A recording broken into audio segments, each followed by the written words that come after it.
मुश्किलें दिल के इरादों को आजमाएंगी, मुश्किलें दिल के इरादों को आजमाएंगी, स्वप्न के पर्दों को निगाहों से हटाएंगी। पर हिम्मत रख, आगे बढ़ते रहना मेरे दोस्त, क्योंकि यही मुश्किलें तुझे मंजिल तक पहुंचाएंगी। तो वेलकम डियर फ्रेंड्स, मैं अवधेश अचीवर्स पाथ क्लासेस में आप सभी का स्वागत करता हूं। टीईटी में यानी कि जितने भी टीचिंग एग्जाम्स हैं उसमें आए हुए क्वेश्चंस को लेकर के मैं आया हूं। तो दोस्तों आइए स्टार्ट करते हैं।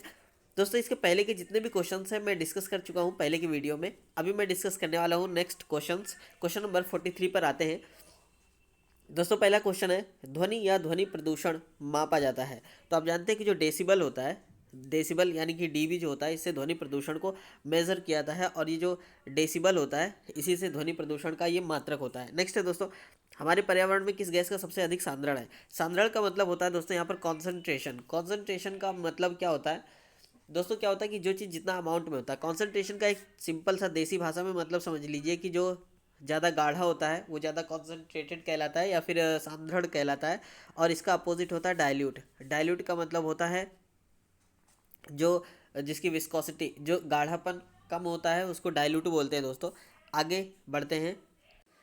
तो इस तरह से देखेंगे तो सबसे ज़्यादा अमाउंट किसका ज़्यादा होता है दोस्तों, सबसे ज़्यादा अमाउंट जिसका ज़्यादा होता है उसी की सांद्रता सबसे अधिक होती है। ऑक्सीजन होता है 21% होता है, और जो कार्बन डाइऑक्साइड होता है ये बहुत ही लेस अमाउंट में होता है। जो नाइट्रोजन होता है ये 78% हमारे एनवायरनमेंट में पाया जाता है। तो दोस्तों हम जानते हैं कि ज़्यादा अमाउंट तो ज़्यादा कॉन्सेंट्रेशन, यानी कि हमारा option number D is the correct option.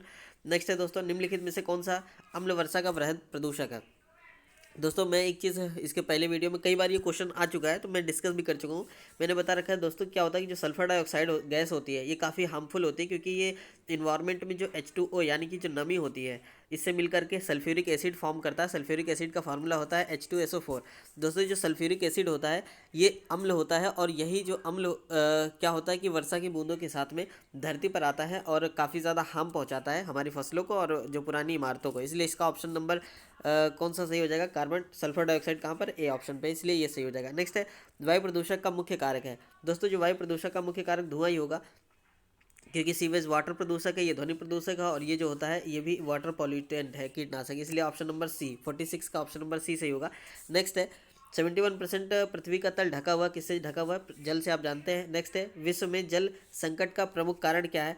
तो ये जल संकट का प्रमुख कारण नगरीकरण है दोस्तों, क्योंकि नगर में सबसे ज़्यादा क्या होता है, पानी की सबसे ज़्यादा बर्बादी होती है। औद्योगिकरण में तो फिर भी होता है, लेकिन औद्योगिकरण से ज़्यादा तो नगरीकरण में होता है।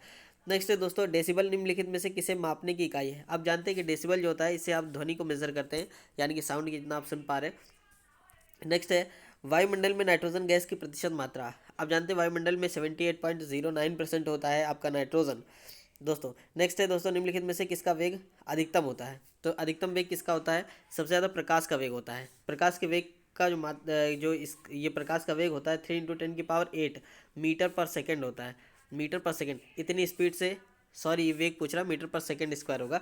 3 × 10⁸ मीटर पर सेकेंड स्क्वायर ये प्रकाश की चाल होती है, और ये बहुत ही ज़्यादा तेज प्रकाश की चाल होती है दोस्तों। इसलिए जो प्रकाश की चाल होती है सबसे ज़्यादा होती है।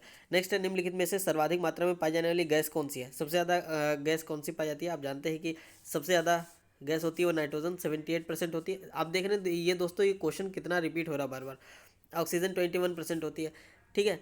तो ये क्वेश्चन बार बार रिपीट हो रहा है, तो इसलिए इसलिए इस टाइप के क्वेश्चंस को हमें अच्छे से तैयार कर लेने चाहिए दोस्तों, ताकि इस टाइप के क्वेश्चन जब भी आएँ तो हम इसको अच्छे से सॉल्व कर सकें। नेक्स्ट है क्वेश्चन नंबर 43, ओजोन परत किसमें पाई जाती है। ये तो बार बार रिपीटेड क्वेश्चन है, फेवरेट क्वेश्चन है इसका टीटी का।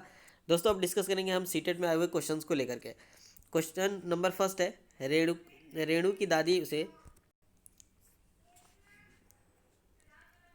दादी उसे एक सूखा कुआं दिखाते हुए बताती है कि 15 से 20 वर्ष पहले कुएं में पानी था, लेकिन अब वह पूर्णतः सूख गया है। कुएं में पानी सूखने का कारण बताइए।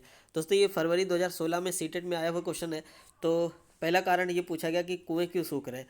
पहला कारण दे रखा कि पेड़ों, कुएं तथा उसके आसपास के स्थान की मिट्टी को अब सीमेंट से ढक दिया गया है, ये कारण है। दूसरा है, आसपास के इलाकों में बहुत सारे बोरिंग पंप लग गए, ये कारण हो सकता है। या तीसरा है, प्रत्येक व्यक्ति के घर में अब नल के होने के कारण कोई भी कुएं का प्रयोग नहीं करता है। तो ये तो ऑप्शन तो गलत है तीसरा, बिल्कुल। लेकिन दोस्तों ये जो पेड़ों, कुएं तथा उनके आसपास की मिट्टी सीमेंट से ढक गया, ऐसा कुछ नहीं है दोस्तों। सीमेंट से ढका गया, लेकिन जहाँ पर लोग रहना शुरू कर रहे हैं वहाँ पर सीमेंटेड सब कुछ बनाते जा रहे हैं। लेकिन आप देखेंगे तो बहुत से ज़्यादा जगहें ऐसी है जहाँ पर कोई भी सिमटेट का यूज़ नहीं करता है, और ये पूरी तरह से सही नहीं है, इसलिए इसको सीटेट ने करेक्ट ऑप्शन नहीं माना है, करेक्ट ऑप्शन बी को मान रखा है, इसलिए ऑप्शन नंबर डी सही होगा यहाँ पर, केवल 2। नेक्स्ट है सीढ़ीदार कुएं अथवा बावली, बावली यानी कि बावड़ी से संबंधित निम्नलिखित में से कुछ कथन बताने हैं। वे जल भंडारण तथा संरक्षण की पारंपरिक व्यवस्था होती है। नेक्स्ट है दोस्तों सामुदायिक स्रोत, पहला तो बिल्कुल सही है। दूसरा है कि सामुदायिक स्रोत के रूप में इनका प्रयोग किया जाता है, ये भी सही है। इनका निर्माण मुख्यतः वर्षा रहित राज्यों में होता है, बिल्कुल सही दोस्तों, इसे राजस्थान वगैरह में बहुत ज़्यादा अमाउंट में बनाते हैं। नेक्स्ट है 4th नंबर है, इनमें केवल संदूषित जल होता है, ये बिल्कुल गलत है, इसलिए ये 3 ऑप्शन सही है, 1 2 3 ऑप्शन नंबर सी सही है। नेक्स्ट है तरुण भारत संघ नामक एक समूह संबंधित है, तो ये किससे संबंधित है? पुरानी झीलें निर्मित करने में, option number A is the correct answer. Next है दोस्तों रेखा की माँ, रेखा की माँ फिल इन द ब्लैंक्स के लिए रोजाना तालाब से लाए हुए पानी में फिटकरी डालती है। तो आप जानते हैं कि जो पानी होता है उसमें फिटकरी डालने से क्या होता है कि जो हल्के निलंबित अपद्रव्य होते हैं वो अवसादित होते हैं। देखिए दोस्तों यहाँ पर कुछ टर्म्स का यूज़ किया गया। अपद्रव्य, अपद्रव्य का मतलब होता है जितने भी हार्मफुल चीज़ें होती हैं जो पानी को गंदा करती हैं, जैसे जो उसके अंदर गंदगी मौजूद होती है। नेक्स्ट है अवसादित, अवसादित का मतलब होता है प्रेसिपिटेट हो जाना, प्रेसिपिटेट का मतलब जिसको पीपीटी आप बोलते हैं, पावर पॉइंट मत समझिए। प्रेसिपिटेट का मतलब होता है कि जैसे ही पानी होता है, पानी की तली में जब कोई चीज़ आकर के इसे बैठ जाती है, ठीक है ना, जैसे अगर पानी और आप रेत लेते हैं तो रेत क्या होती है, पानी की तली में टॉप बॉटम में आकर के बैठ जाती है, इसको बोलते हैं अवसादित होना। तो होता क्या है कि अगर इसमें इसमें पानी लाते हैं और पानी में डाल देते हैं फिटकरी, तो दोस्तों फिटकरी में जितने भी अशुद्धियाँ होती हैं उसकी वजह से क्या होती हैं, ये तली में आकर के बैठ जाती हैं, ठीक है ना, तो इसमें फिटकरी डाली जाती है, तो ऑप्शन नंबर बी सही है यहाँ पे। नेक्स्ट है दोस्तों कच्चे तेल का उपयोग किया जाता है। तो जो कच्चे तेल होते हैं दोस्तों, इसका उपयोग किस कारण में किया जाता है? कच्चे तेल का उपयोग पहला कह रहा है डामर बनाने में यूज़ होता है, कि डामर बनाने में यूज़ होता है कच्चे तेल का, या प्लास्टिक बनाने में यूज़ होता है। दोस्तों ये हरियाणा टेट में आया हुआ क्वेश्चन है। यहाँ पर पूछा गया है कि कच्चे तेल का उपयोग किस लिए होता है। तो पहला तो दोस्तों बिल्कुल सही है, डामर बनाने में भी कच्चे तेल का होता है, प्लास्टिक बनाने में होता है, पेंट बनाने में होता है, औषधि में होता है, ड्राई क्लीनिंग में होता है, यानी कि सभी ऑप्शन सही, ऑप्शन नंबर डी सही है। नेक्स्ट है दोस्तों निम्नलिखित में से कौन ऊर्जा का अच्छे संसाधन नहीं है? अच्छे का मतलब क्या होता है? अच्छे का मतलब जितना भी यूज़ कर लो इसको पूरी तरह से डिस्ट्रॉय आप कभी ख़त्म नहीं कर सकते, जैसे सौर ऊर्जा है, ठीक है, यहाँ पर नहीं पूछा गया है। संसाधन जो देखेंगे अच्छा है, सूर्य की ऊर्जा का आप कितना भी यूज़ कर लीजिए ये कभी ख़त्म नहीं होने वाला है, आप करते रहिए करते रहिए। सूर्य की आयु की बात नहीं हो रही दोस्तों, इससे निकलने वाली जो ऊर्जा है अपने जीवन काल में भरपूर यूज़ कर सकते हैं। नेक्स्ट है दोस्तों पेट्रोलियम, पेट्रोलियम एक सीमित संसाधन है। नेक्स्ट है वायु, वायु और जल, ये सब आप असीमित मात्रा में यूज़ कर सकते हैं दोस्तों। जल का मतलब मेरा ये है कि आप जो इसका यूज़ कर सकते हैं बहुत कर सकते हैं, हमेशा जल बहुत भंडार है पृथ्वी पर, लेकिन शुद्ध पानी बहुत ही कम है, इसलिए शुद्ध पानी बचाते रहें। लेकिन इसका ऑप्शन जो दोस्तों है अच्छे संसाधन नहीं है वो है petroleum, option number B. Next है दोस्तों ऊर्जा का अप्रदूषकारी स्रोत है। तो इसका अप्रदूषकारी जो स्रोत है ये आपका हो गया ऑप्शन नंबर बी सौर ऊर्जा, सौर ऊर्जा से कोई प्रदूषण नहीं होता दोस्तों। नेक्स्ट है सीएनजी का ईंधन के रूप में किस में इस्तेमाल किया जाता है? आप जानते हैं कि जो सीएनजी होता है कंप्रेस्ड नेचुरल गैस होती है, सीएनजी यानी कि कंप्रेस्ड नेचुरल गैस होती है, इसका उपयोग वाहनों तथा उद्योगों में किया जाता है। एक होता है एलपीजी, देखिए यहाँ पर आया हुआ है, जो एलपीजी दोस्तों होता है लिक्विफाइड पेट्रोलियम गैस जो होता है, इसका यूज़ किस में करते हैं? इसका फुल फॉर्म पूछ रखा है, तो लिक्विफाइड पेट्रोलियम गैस ये ऑप्शन नंबर सी है। सीएनजी का उपयोग वाहनों में करते हैं और एलपीजी का उपयोग घर में जो सिलेंडर होते हैं एलपीजी उसमें यूज़ करते हैं। दोस्तों एलपीजी से संबंधित एक और क्वेश्चन पूछता है कि एलपीजी में सबसे ज़्यादा अमाउंट में किस गैस का समूह सबसे ज़्यादा मात्रा में पाया जाता है?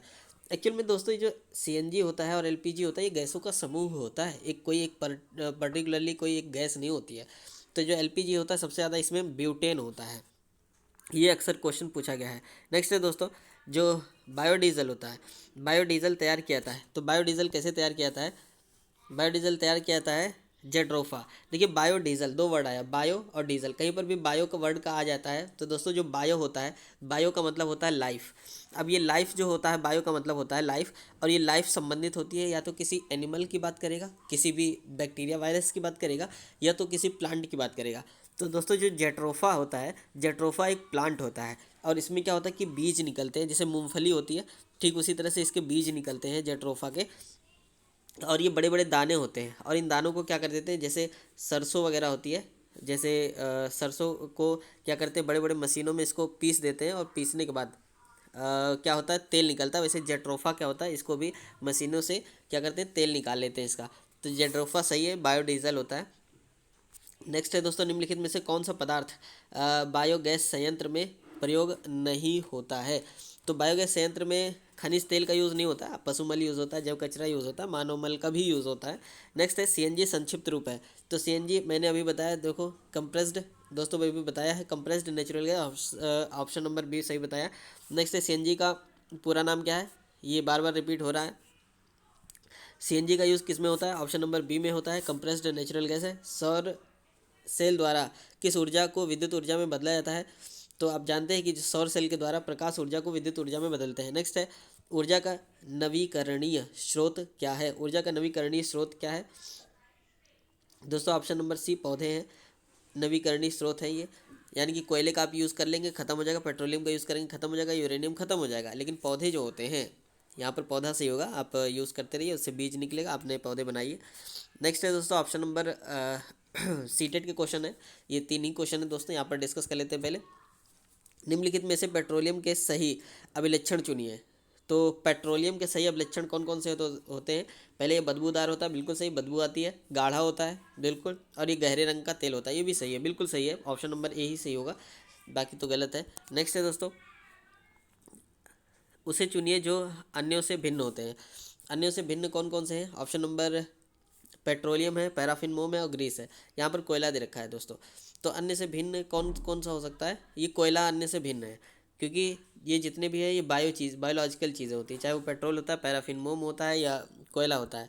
लेकिन जो हालांकि बायोलॉजिकल ये भी है दोस्तों, लेकिन ये जो कोयला होता है ये कोयला अलग है, क्योंकि ये पेट्रोलियम पदार्थ है। जैसे पेट्रोल है, ग्रीस है, पैराफिन मोम, ये पेट्रोलियम पदार्थ होते हैं, लेकिन कोयला पेट्रोलियम पदार्थ नहीं होता है। नेक्स्ट है, दुर्गा एक गांव में रहती है और एक लकड़ी या गोबर के उपले का ईंधन इस्तेमाल करते हुए चूल्हे पर खाना पकाती है। पिछले 3 महीनों से उसे तेज खांसी आ रही है, उसका कारण हो सकता है, क्या कारण हो सकता है दोस्तों। ईंधन के जलने से उत्पादित कार्बन मोनोऑक्साइड जो उसके सांस नली में जमा हो गई। देखिए दोस्तों, एक चीज़ बता देता हूँ, जो कार्बन मोनोऑक्साइड होता है इसका फार्मूला होता है CO, और जो CO होता है ब्लड में बहुत तेज़ी से मिक्स होता है, और ब्लड में मिक्स होकर होता है और इंसान मरने लगता है, और इससे इंसान मर जाता है। इसीलिए बोलते हैं कि जो अंगीठी वगैरह होती है इसे कमरे में जला के मत रखिए, क्योंकि कार्बन मोनोऑक्साइड निकलती है। हालांकि ये ऑप्शन यहाँ पर गलत है, ऑप्शन नंबर ए आया था, तो मैं डिस्कस कर रहा हूँ क्योंकि क्वेश्चंस आते हैं यहाँ से। नेक्स्ट है, जलते हुए ईंधन से उत्पादित काला धुआं उसकी श्वास नली में जमा हो रहा है। ये बिल्कुल सही ऑप्शन है दोस्तों। होता क्या है कि जब धुआं होता है उसमें ढेर सारे कार्बनिक पदार्थ होते हैं, डस्ट पार्टिकल होते हैं, और जैसे ही उसमें क्या होता है कि सांस की नली में जब जमा होते हैं तो जाहिर सी बात है खांसी आती है। बी ऑप्शन गलत है, कोई अप्रोप्रिएट आंसर नहीं है। डी ऑप्शन इसकी झोपड़ी के अंदर, और ये भी कोई अप्रोप्रिएट ऑप्शन नहीं है। Option number B is the correct answer. तो दोस्तों इस तरह से ये क्वेश्चंस की सीरीज़ रही, चाहे वो सीटेट हो, यूपी टेट हो, हरियाणा टेट हो या अदर स्टेट के टेट हो। तो इसका क्वेश्चंस आते रहे दोस्तों, उनको मैंने डिस्कस किया है। आगे नेक्स्ट वीडियो में मैं नए नए क्वेश्चंस को डिस्कस करूँगा। दोस्तों वीडियो पसंद आता है तो प्लीज़ इस चैनल को लाइक कीजिए, शेयर करते रहिए, और ज़्यादा से ज़्यादा दोस्तों सब्सक्राइब कीजिए और बेल आइकन को ज़रूर दबाइए। और दोस्तों जो भी आपके सुझाव होते हैं कमेंट्स बॉक्स में बिल्कुल बताइए दोस्तों। तो मिलते हैं नेक्स्ट वीडियो में। Thank you for watching.